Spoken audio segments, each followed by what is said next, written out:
Okay, let's talk about strings.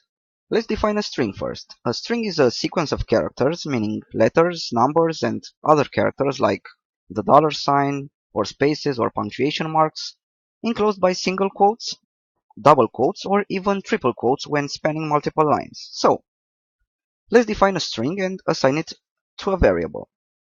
I am going to create a variable named myString and assign it the following value. So, equals, equals, this is my first string. Let's check the value for this variable. Okay, now let's do the same thing using single quotes. So, my string, this is my first string. Let's check the variable again, and we got the same result. This is correct. So you can use both double quotes and single quotes for defining a string.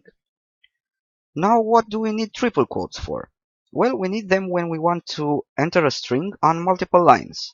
For example, a comment into our code. Let's see how can we do this. Let's assign the same text to the myString variable, this time with each word being on a separate line. So, myString equals triple quotes, this, enter, is my first string. And don't forget to close the triple quotes. Let's check the value for this variable now. Okay, so we got something new here. What's with all the \n's between the words?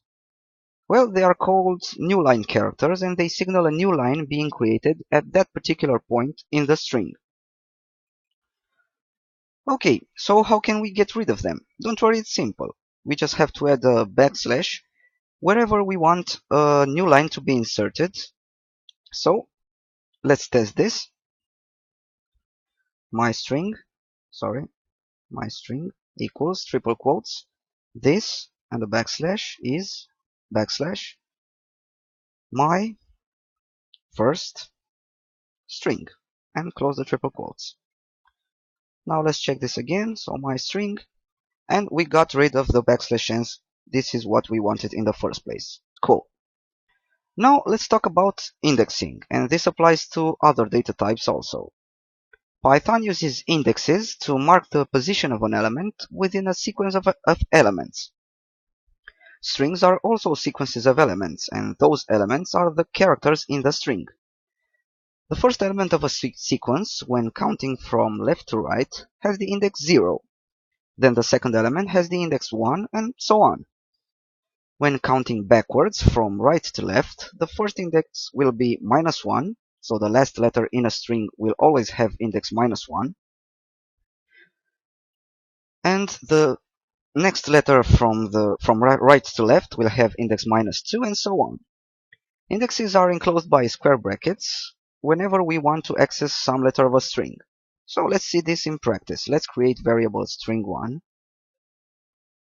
and assign it the value Cisco router. Let's see string1. Okay. How can we extract the first character of this string? Well, by using an index, of course. And that would be index 0. So to access an element of string1 positioned at index 0, we should type the following. The name of the variable, so string1, then without any spaces, the index number in between square brackets, so string1 of 0. And this gives us C, which is correct because this is the first character in the string. Now let's find the third character of string1.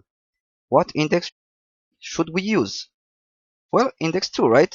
So let's test this. String1 of 2 gives us S, correct again. Now let's see the sixth element of the string. We will need string1 of 5, right? So indeed we got the space in between Cisco and router. Don't forget spaces count as characters too.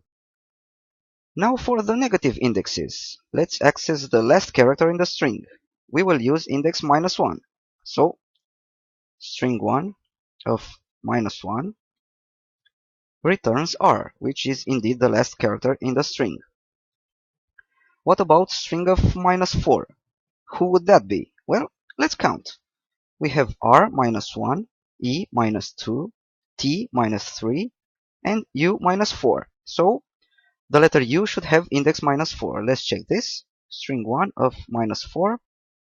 Okay, indeed, we were right again. Great.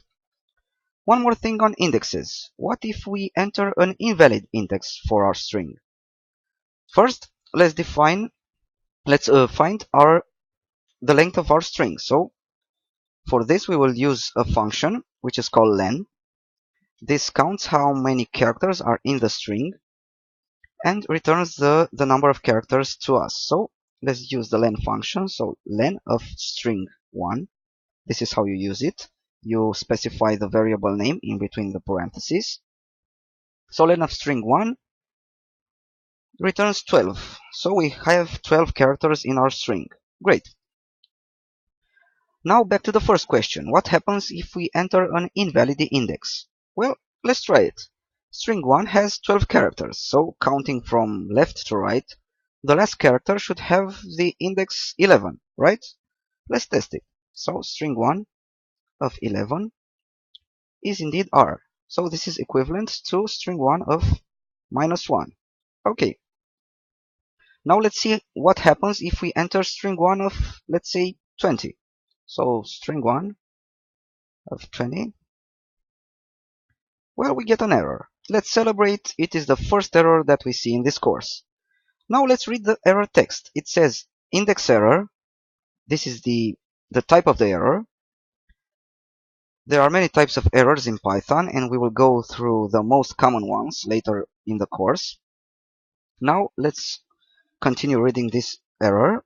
It says string index out of range. So Python found out that we typed an invalid index in between the square brackets and told us that the index is indeed out of range because a 12-character string cannot have a letter in position 20, obviously.